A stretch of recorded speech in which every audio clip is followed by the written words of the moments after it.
garuu akka Oromootti immoo yommuu ilaalu Oromoon amantaa akkamuu qabu gaa dubbachuudhaaf akka sirnaa fi aadaa Oromootiin waaqeffachuu qaba jedhee naman. Warri Musliimaa fakkeenyaaf aadaa Arabaa kana dhiisee sirna waaqeffannaa uffata aadaa Oromootiin waaqeffachuu qaba. Warri Pheenxees dhugaan dubbadha. Warri Pheenxees warra Awurooppaa kanarraa fudhate suufii wannoo kana dhiiseet sirna aadaa Oromootiin waaqeffachuu qaba. Ortodoksiin Oromoos sirnaa fi afaan Oromootiin. Hundu kan aadaa isaa ibsuun.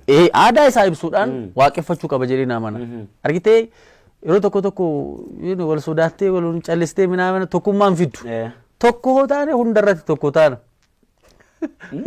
Meenaa ibsamee sammaa amma fakkeenyaaf kan Musliimaas. Musliimis afaan Oromootiin tokko lamaffaa uffata aadaa Oromootiin. Lamaffaa Ortodoksiinis afaan Oromootiin uffata aadaa Oromootiin.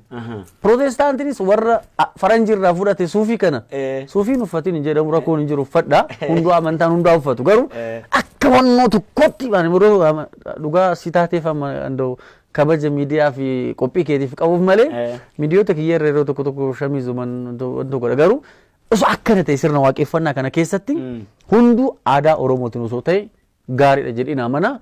Hammeenya sin qabu Waaqayyo sin jibbu. Aadaa ofii fudhachuun cubbuu miti. Cubbuu miti. Afaan ofii waaqessuun cubbuu miti. Lammaffaa mee iddoo Oromoon itti tokko ta'u eessa jettee olaaltu irreechadha. Argitee? Dhiisi waa'ee amantaa dhiisi. Amantaa garaagaraa keessaa dhufuu dandeessa. Oromoon Musliimas, Ortodoksiis, Protestaantis, Kaatolikis waggaatti al tokko dhufee iddoon itti wal argatu. Saba kaan bira baran argattu. Sabni kun waan kana hin qabneef si harkatti busheessa malee. Si galee waan uummanni iddootti wal argaa waan hin qabneef. Iddootti wal argaa iddoo tokkuma joint point jedhama miti. Maggaxaaxamee ibbaala. Si galee iddoo Oromoon hundu dhufee wal itti ga'u sun irreecha sani. Tokkummaa moo namni Waaqayyoon jibbu seexana jibba malee. Si galee kanaaf waan kana akka amantaatti laaluuf baanne akka aadaatti garuu laallee tokko taane wal ammannee waliin nyaannee waliin dhugnee wal eebbisnee deemna. Maal godhe Oromoon maal muka barbaateeti waaqa kootiin jenne bar. Waaqa jedheet waaquma lafa kana uumte waaqa bishaan kana uumte jedheet. Waaqa ganna dukkana nurra dabarsite. Miti waa takka waaqa tolfatee harkaan tolfatee hin baanne. Hin baanne bar. Waa falaxee asirra kaayee baatee hin jiru. Waaqa tokko qaba waaquma tokko keessan waaqeffachuuf amantaa garaagaraarra dhufe. Musliimni barbaade. Allah jedhee adeemu. Pheenxeen Yesuus jedhee adeemu. Adeemu. Maal dirqamaati mana seexana waamtu baraachi deemte waan ati gootuu fi wanta ati waamtu santu si cubbuu sitti ta'a malee deemtee fi miti bar. Tarii waa'ee amantii duwwaadhaan qabanii balaaleffatu miti. Akkuma amma jecha cimaa tokko jette gatii ofii waan tokkummaa hin qabnee fi tokkummaa kan harkatti busheessu ija siyaasaan fa'aa ilaalu jettee yaadda. Ija siyaasaatiin maal ilaalama barba. Osoo ija siyaasaatiin illee ilaalamuu baate waggaa 150 Finfinneetti kan kabajamne hin godhamu. Siyaasa gatii qabuuf. Siyaasa gatii qabuuf siyaasa hin qaba. Siyaasa osoo qabaachuu baate Oromoo meeqatu Bishooftutti ara nuti dhume siyaasa hin qaba sirriitti qaba. Kanaaf sodaasanii siyaasni maaliidha siyaasni achitti hojjetamu jette siyaasuma tokkummaati. Garuu immoo namni tokkummaa hin barbaanne immoo waan jiruuf hin sodaata. Maaliif tokko taanaan waan hunda akka mo'annu hin beeka diin bareechee beeka kana. Kanaaf amantaadhaanis mootummaadhaanis ayyaana kana sagantaa kana si harkatti salphisanii si harkatti baay'ee chip godhanii rikkaasha godhaniit akka ati jibbitee irraa haftu barbaadu. Tokkummaa kana waan hin barbaanne. Hin barbaanne maaliif tokko taanaan Afrikaa yoo hoogganuu hin dandeessa bar. Silaa man yeroo tokko waa'ee tokkummaa keenya irratti ka mucaan namni tokko maal jedhee waa'ee tokkummaa hawaasa kun amma akka ammaatti ka warri keenya jedhee Oromoota keenyaan jedhama. Tokkummaan kun dafee dhufu Oromoon amma guyyaadhaan al sadii nyaachuu osoo hin ta'in al sadii gorfamuu qabaa naan jedhe. Tokko dha'uudhaaf rakkisaa ta'aa jira. Siif galee amma takkittiin tokko nu gooti jennee kan abdannu amma sagantaa irreechaa kana jechuudha. Sagantaan irreechaa kun waa'ee amantaa, waa'ee waaqa tolfamaa, waa'ee maal of keessaa qabu ilaalcha tokkummaa. namichatu jedhe yeroo tokko gaalaafni aqaal gaalaan mukuma dhadhaa dibdeeti zaafachuun qibee qabbo kan immoo muka keessan dhadhaa dibaa malee maal beektu isinii jedheen achi mee muka dhaabatatti dhadhaa dibanii waaqessuu wayyamoo mukicha bocanii mataatti baatanii waaqessu kamtu gowwaadha lamaan keessaa jedhee deebisee jedhe argite waan qoricha sirdeebii qoricha sirriiti innaa maalidha bari dhadhaalee dibuuf dhadhaa qabaachuu qabda sigalee dhadhaa qabaachuu qabda gurgurteellee farsoos ittiin dhugdummoo waan qabduuf gurgurte siif galee sirraa hafeeti bar waxi irraallee hafeeti kanaaf waan tokkummaa keenya waan mi'aa ta'e qabnu farka aadaas bareeda qabeenyas bareeda eenyummaas bareeda bifas bareeda qaba Oromoo qashtii beekaas qaba kanaaf argite waan nu qabnu hunda nu harkatti akka tuffannu godha siif galee Oromoo akkam boorraa gara buuchisuutti taruu qabdu sadiitti dhaggeeffadha gurbaa Yamanii kanaa fi artistoota tokko tokkoof artistoota Oromoo tokko tokkoof yeroo baay'ee polotikaa Jawaar waan tokkoffaa sababni tokkoffaan ani jibbeef tokkoffaan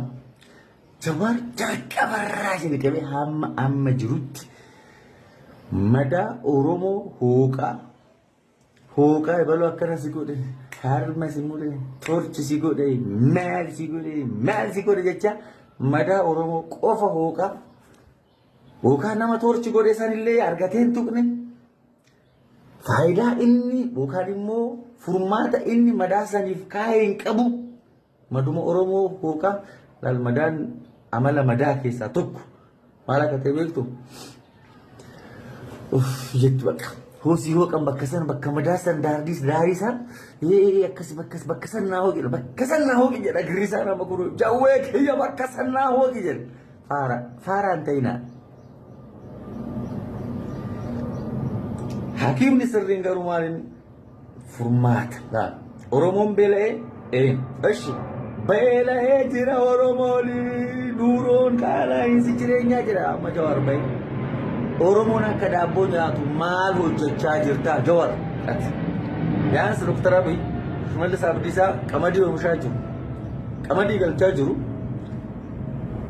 yeroo fudhachuu mala malee furmaataan argata jechuudha kanaaf Politika Jawaar kan jibbeef tokkoffaa saayikoolojii mo'amuu malee Oromoon akka itti dhagahamu saayikoolojii mo'uu akka qabu akka hin beekne godhetu saayikoolojii mo'amuu qofa faarsaaf mataa akka gadi qabatu inni amala keessa amala akkasiin qabnu biyya kana irratti gahee guddaa taphanne irraa goota warra biyya ijaarre akkuma Hacaaluun jedhe jeneraala Sagalee ol biyya ijaaruudhaaf warra